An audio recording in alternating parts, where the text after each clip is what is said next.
Hello guys, कैसे हो आप सभी लोग। आई होप आप सभी अच्छे होंगे। तो इस वीडियो में हम देखेंगे कि हम किस तरीके से हम अपना एक फॉर्म डिजाइन कर सकते हैं एक्सेल में, और साथ ही साथ इस फॉर्म के डाटा को हमारे पास एक डाटाबेस नाम का मैंने एक शीट डिजाइन किया है, उसमें कैसे स्टोर करा सकते हैं। जैसे मैंने एक फॉर्म डिजाइन कर रखा है जिसमें हमारे पास roll number, name, father's name, DOB, obtain marks, total marks, remark, ये सारे हमारे पास इंफॉर्मेशन है।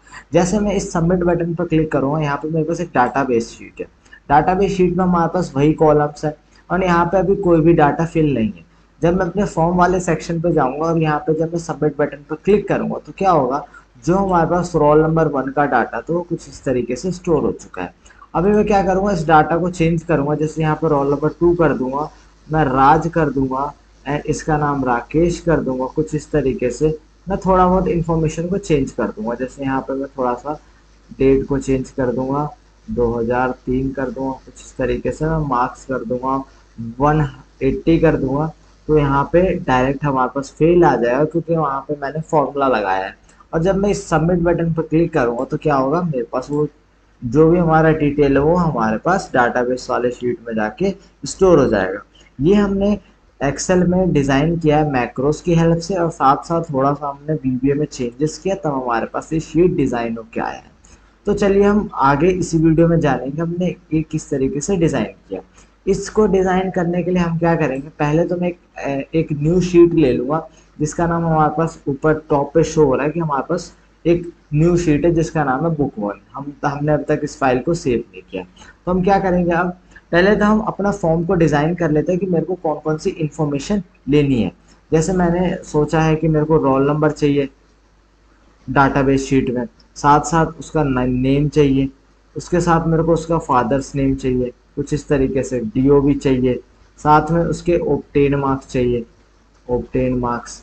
उसके बाद मुझे टोटल मार्क्स चाहिए, उसके बाद मुझे उसका रिमार्क चाहिए कि वो पास है कि फेल है। बस इतनी इन्फॉर्मेशन मेरे को कुछ चाहिए। अब मैं क्या करूँगा, इसकी सेल को थोड़ा सा इंक्रीज कर दूँ कुछ इस तरीके से, एंड इसको मैं बॉर्डर दे दूँगा इन दोनों कॉलम को कुछ इस तरीके से। यहाँ पे बॉर्डर पे जाके मैं यहाँ से बॉर्डर दे दूँगा एंड इसको मैं डिज़ाइन कर लूँगा अपने अकॉर्डिंग। फॉन्ट साइज़ को बोल्ड कर दूँगा, यहाँ से चेंज कर दूँगा इसकी स्टाइल को, फॉन्ट स्टाइल को, एंड थोड़ी सी विड्थ को इंक्रीज कर दूंगा। साथ में वो बैकग्राउंड कलर जो सा आपको रखना है आप अपने अकॉर्डिंग इसको डिज़ाइन कर सकते हो। पहले शीट का नाम शीट 1 है, मैं इसको रीनेम करके लिख दूंगा यहाँ पे कि ये हमारा फॉर्म है, तो हम फॉर्म लिख देंगे। यहाँ पे मैं इसको फॉर्म कर दूंगा, रीनेम करके मैं फॉर्म कर दूंगा कुछ इस तरीके से। उसके बाद मैं दूसरा शीट लूँगा जिस शीट का नाम मैं कर दूंगा डाटाबेस। कुछ इस तरीके से मैं डाटाबेस शीट कर दूंगा। अब हमारे पास क्या करना है, जो हमारे पास एक कॉलम है, ये हमारे पास वर्टिकल में जो हमारे पास कॉलम है, इन सारे कॉलम्स को मैं कॉपी करूंगा और डाटाबेस वाले शीट पे जाके मेरे को यहाँ पे चाहिए, बट यहाँ पे मेरे को हॉरिजेंटल चाहिए, इस रो के फॉर्म में चाहिए कि पहले मेरा रोल नंबर शो हो इस वाले सेल में, उसके बाद उसका नेम शो हो, उसका क्लास शो हो, जो भी इंफॉर्मेशन है उस तरीके से शो हो। तो अगर हम पेस्ट करेंगे सिंपल तो इस तरीके से शो हो रहा है, बट हम ये यूज़ नहीं करेंगे। हम क्या करेंगे, यहाँ पे पेस्ट का ऑप्शन है, इस जब पेस्ट पे जाओगे तो लास्ट में एक ऑप्शन आ रहा है पेस्ट स्पेशल। जब मैं इस पेस्ट स्पेशल पर क्लिक करता हूँ तो हमारे पास ये डायलॉग बॉक्स आता है। इसमें हमारे पास नीचे एक ऑप्शन है ट्रांसपोज। ट्रांसपोज को हम चेक करेंगे। ट्रांसपोज हमारा क्या करता है कि हमारे पास जो वैल्यू वर्टिकल होता है उसको हॉरिजेंटल कन्वर्ट कर देता है। तो मैंने इसको चेक कर दिया एंड जब मैं इसको ओके पर प्रेस करूंगा तो हमारे पास कुछ इस तरीके से डाटा शो हो जाएगा। अब मैं इसकी विड्थ को अपने अकॉर्डिंग एडजस्ट कर लूंगा बाद में। अब दूसरी चीज क्या है, हमारे पास जो भी डाटा इसमें होगा, इसमें हमारे पास जो भी डाटा होगा उसको हमें इसमें एक एक करके रिकॉर्ड करना है। जैसे पहले रोल नंबर का डाटा, दूसरे रोल नंबर का डाटा, तीसरे रोल नंबर का डाटा, इसके अकॉर्डिंग आपको रोल नंबर वाइज आपको डाटा को स्टोर कराना है अपने इस डाटाबेस वाले शीट पे। तो मैं पहले इस शीट पे चला जाऊंगा, इस फॉर्म पे चला जाऊंगा। उसके बाद जहां से मेरे को एंट्री को सेलेक्ट करना है, कॉपी करना है, पहले मैं वहां पे चला जाऊंगा। जैसे मैं चला गया F5 पे। उसके बाद यहाँ पे टॉप पे हमारे पास डेवलपर टैब, डेवलपर टैब पे हमारे पास यहाँ रिकॉर्ड मैक्रो का ऑप्शन आता है क्योंकि हम अब मैक्रो को रिकॉर्ड करने वाले हैं। रिकॉर्ड मीन्स जो हम बार बार एंट्री करेंगे उसको हम डाटाबेस में जाके सेव करेंगे, तो उसकी हम एक रिकॉर्डिंग कर लेंगे जिससे हमें इजी रहेगा कि हमारे काम को आसान हो जाएगा। तो हम क्या करेंगे, रिकॉर्ड मैक्रो का ऑप्शन है, जब मैं इस पर क्लिक करूंगा तो हमारे पास कुछ इस तरीके से डायलॉग बॉक्स ओपन हो जाता है। यहाँ पे आपसे कुछ कुछ इन्फॉर्मेशन मांगता है। पहला कि आपका मैक्रो का नाम क्या होना चाहिए, तो आप अपने मैक्रो का नाम डिफाइन कर सकते हो। जैसे मैंने यहाँ पे कर दिया, यहाँ पे मैंने कर दिया कुछ इस तरीके से फॉर्म। उसके बाद अगर आपको शॉर्टकट की देना है आप वो दे सकते हो, और यहाँ पे आप उसका डिस्क्रिप्शन दे सकते हो, this is database sheet. And okay पे जब आप प्रेस करोगे तो आपका मैक्रो स्टार्ट हो चुका है। इतना करने के बाद आपको क्या करना है, आपको इस पूरे सेल को सेलेक्ट करना जो भी आपके पास यहाँ पे डाटा है। अभी के लिए हमारे पास कुछ डाटा नहीं है तो ये पेस्ट नहीं होगा, बट जब हम इसमें डाटा की एंट्री करेंगे तो वो वहां पे जाके पेस्ट हो जाएगा। जैसे मैंने यहाँ पे कॉपी कर दिया, कॉपी करने के बाद मैं इस डाटाबेस वाले शीट पे गया। डाटाबेस वाले शीट पे जाने के बाद मैं क्या करूंगा, सबसे टॉप पे चला जाऊंगा A1 पे। A1 के बाद जब मैं कंट्रोल डाउन एरो प्रेस करूंगा तो क्या होगा कि जो भी इसको वैल्यू मिलेगा, अभी के लिए इसको कहीं पे भी वैल्यू नहीं मिलेगा, तो क्या करेगा वो सबसे लास्ट में चला जाएगा। मैं एक और बार कंट्रोल डाउन एरो प्रेस कर दूंगा, उसके बाद मैं कंट्रोल अप एरो प्रेस कर दूंगा तो क्या चला जाएगा, वहां पे वो टॉप पे चला जाएगा। उसके बाद हमारे पास नेक्स्ट टारगेट रहेगा कि मैं एक सेल नीचे आऊंगा। एंड जैसे अगर मैं पेस्ट करने की कोशिश करूंगा तो सेम अपना हॉरिजेंटल वर्टिकल आएगा, बट मेरे को हॉरिजेंटल चाहिए तो पेस्ट स्पेशल पे जाकर मैं ट्रांसपोज पे जाके पेस्ट कर दूंगा। तो यहाँ पे डाटा कुछ इस तरीके से शो हो जाएगा। डाटा को पेस्ट करने के बाद आपको क्या करना है, फॉर्म वाले सेक्शन में आना, जो टॉप पे जो डाटा होगा वापस वहां पे आके सेलेक्ट कर लेना है। एंड देन उसके बाद अपने मैक्रो को यहाँ से स्टॉप कर देना कि आपकी रिकॉर्डिंग कंप्लीट हुई। इतना करने के बाद मैं क्या करूंगा, डाटा को स्टोर करा लूंगा। जैसे रोल नंबर 1, रोल नंबर 2 का नाम क्या है, राम, उसके पापा का नाम क्या है, राज, उसके डीओ भी लिख देगा 12/10/2003, कुछ इस तरीके से। ऑब्टेन मार्क्स लिख दूंगा 300, टोटल मार्क्स में लिख दूंगा आउट ऑफ 500। यानी यहाँ पे मैं फॉर्मूला लगा दूंगा रिमार्क में कुछ इस तरीके से कि अगर if the value is greater than obtained marks is greater than or equal to 250 तो वो पास होगा, अदरवाइज वो फेल होगा। कुछ इस तरीके से मैं फॉर्मूला को डिजाइन कर दूंगा। तो अभी के लिए जैसे 300 से ज्यादा है, सॉरी 250 से ज्यादा है, तो क्या होगा, वो पास हो जाएगा। तो यहाँ पे मेरे पास पास शो हो रहा है कि वो पास है। उसके बाद अगला हमारे पास क्या है, हमने डाटा को स्टोर करा दिया यहाँ पे। अब जब हम मैक्रो पे हम क्लिक करेंगे, यहाँ पे हमारे पास मैक्रोस का ऑप्शन आता है टॉप पे। जब हम इस मैक्रोस पे क्लिक करेंगे तो आपके पास ऑप्शन आ रहा है, जो हमने मैक्रो का नाम दिया था फॉर्म, उसको हम रन करा के देखते हैं। जब मैंने उसको रन करा तो क्या हुआ, वहाँ पे डाटाबेस वाले शीट पे जाके उसकी एंट्री होगी। यहाँ पे मैं इसकी कॉलम को थोड़ा सा इंक्रीज कर दूंगा तो कुछ इस तरीके से मेरा डाटा इंक्रीज हो चुका है। कुछ इस तरीके से मैं सारे डाटा को थोड़ी सी इसकी विड्थ बढ़ा दूंगा। मैं क्या करूँगा, कंट्रोल ए से सबको सेलेक्ट किया, ALT बटन दबाया। उसके बाद हमें होम वाले सेक्शन पे जाना था, मैंने H को प्रेस करा। यहाँ पे मेरे को मिलता है फॉर्मेट, फॉर्मेट को प्रेस करने के लिए O को प्रेस करा। एंड यहाँ पे मिलेगा आपको ऑटो फिट कॉलम विड्थ, इसके लिए मेरे को I को प्रेस करना। तो जब मैंने I को प्रेस किया तो सारे कॉलम अपने रेंज के अकॉर्डिंग ऑटो फिट हो गया। ये मैंने करा एक की एंट्री। जब मैं इसमें दूसरे की एंट्री करूंगा कुछ इस तरीके से, रोल नंबर 2 का नाम क्या है, राहुल है, उसके पापा का नाम क्या है, अंकित है, उसका DOB क्या है, तो मैं कुछ इस तरीके से डाटा उसका शेयर कर दूंगा 2003। और उसके कितने मार्क्स आए, उसके 122 मार्क्स आए टोटल, तो फेल हुआ। इतना करने के बाद जब मैं डेवलपर टैब पे जाता हूँ और मैक्रो पे जाके वापस से इसको रन करता हूँ तो क्या होगा, इस समय क्या हुआ, वो उसी डाटा के ऊपर चेंज हो गया। तो ये हमारे पास एक प्रॉब्लम। तो VBA कोड अब ओपन करेंगे हम और उसमें चेंजेस करेंगे, क्योंकि हम जब एक मैक्रो को रिकॉर्ड कर लेते हैं तो उसमें एडिटिंग हम विदाउट VBA की हेल्प से नहीं कर सकते। अभी मेरे को जैसे मेरे को लग रहा है कि हाँ इस मैंने अभी इसमें कुछ गलती हुई है, तो हम वापस से न्यू मैक्रो रिकॉर्ड कर सकते हैं। हम उस मैक्रो को एडिट कर सकते हैं बट विदाउट VBA की हेल्प से हम नहीं कर सकते। तो अभी क्या करेंगे, जो हमने मैक्रो बना रखा है उसको हम ओपन करेंगे। उसको ओपन करने के लिए क्या करना है, हमारे पास यहाँ विजुअल बेसिक है, विजुअल बेसिक को ओपन करा कुछ इस तरीके से।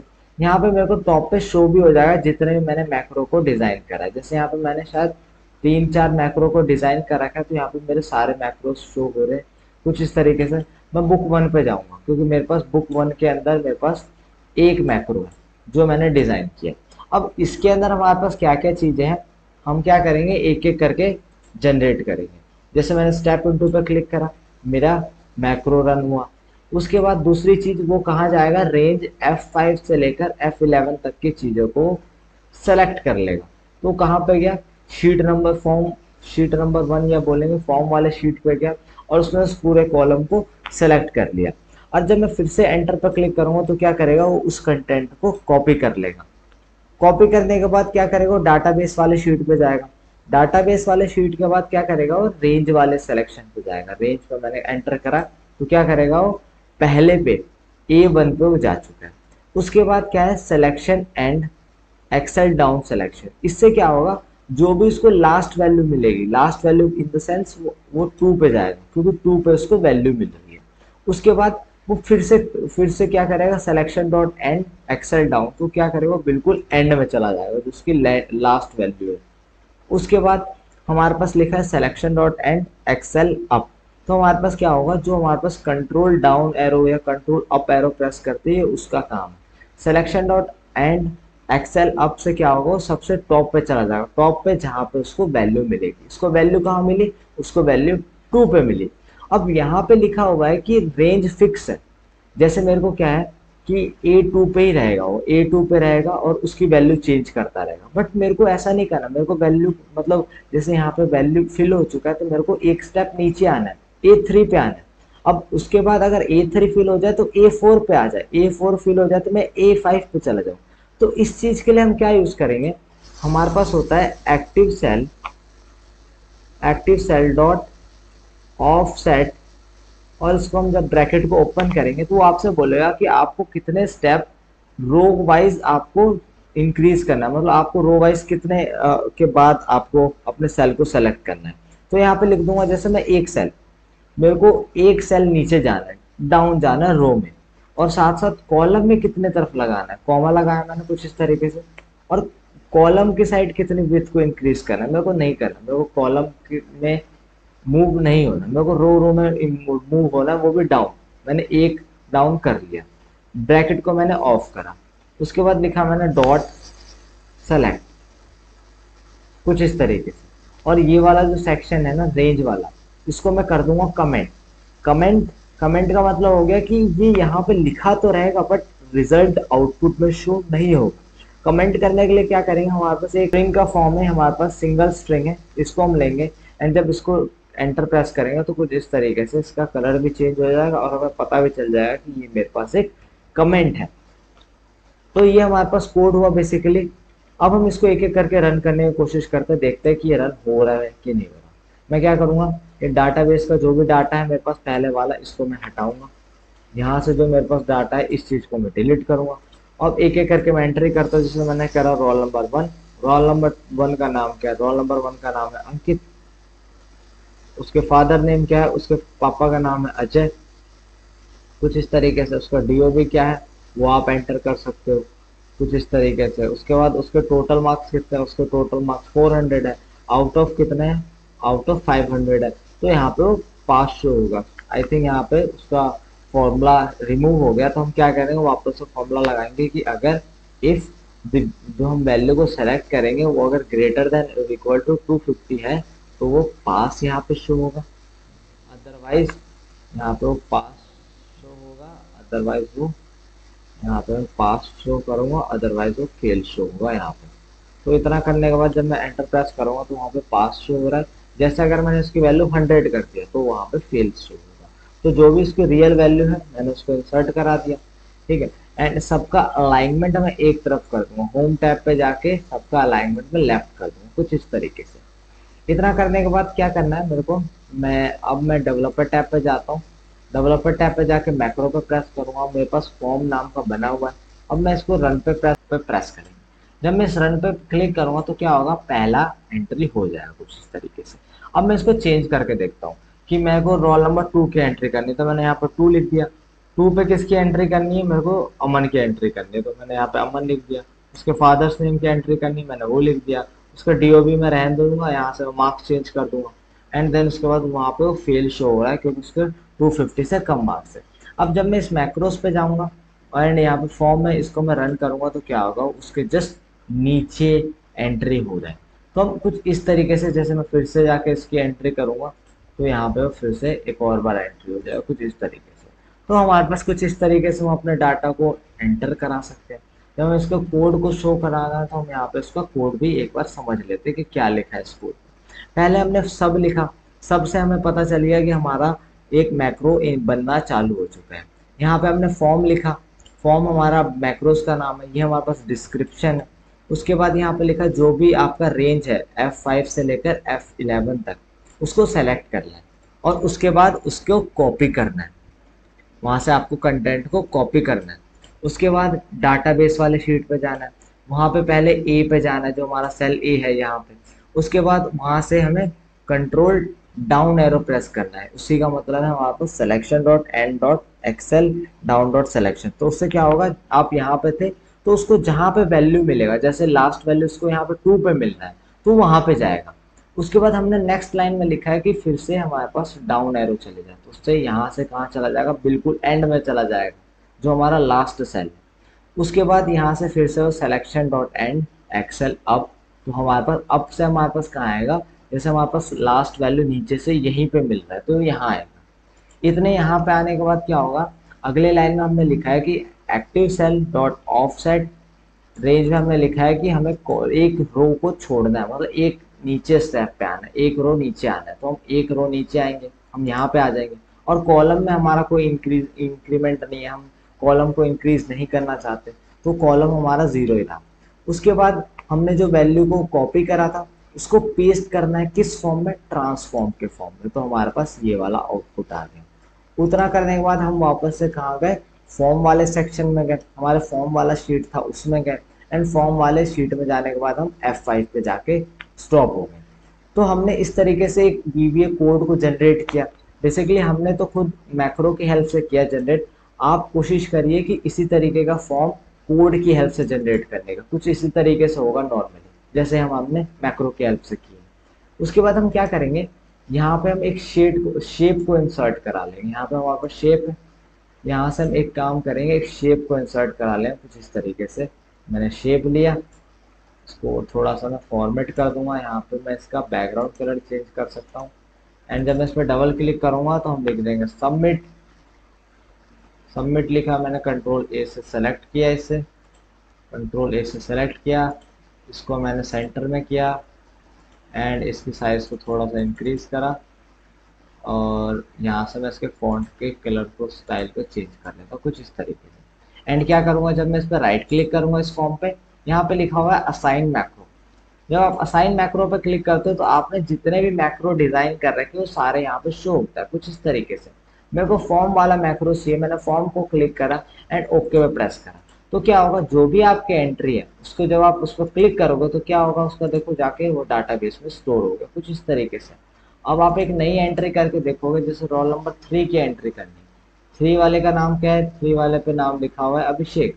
अभिषेक के बाद हम क्या करेंगे, यहाँ पे उसका फादर्स नेम जो भी हम डाल देंगे कुछ इस तरीके से, उसका DOB जो है रहने देंगे, यहाँ पे उसके मार्क्स को इंसर्ट करा लेंगे। उसके बाद जो उसका टोटल मार्क्स वो रहने देंगे, रिमार्क कुछ इस तरीके से आ जाएगा। जब आप सबमिट बटन पर क्लिक करोगे तो क्या होगा, उसका डाटा यहाँ पे डाटाबेस में जाकर स्टोर हो जाएगा कुछ इस तरीके से। तो ये हमारा नॉर्मली हमने फॉर्म जनरेट किया। हम मैक्रो की हेल्प से किस तरीके से फॉर्म को जनरेट कर सकते हैं, साथ साथ हमने मैक्रो का, हमने जो VBA का कोड आया था हमारे पास, हमने उसको डिस्कस किया कि हमारे पास जनरली कोड कैसे रन करता है इससे। आई होप आपको ये वीडियो समझ आया होगा, आपको कुछ इस वीडियो से सीखने को मिला, तो इस वीडियो को लाइक कीजिए, चैनल को सब्सक्राइब कीजिए। आई thank you for watching this video.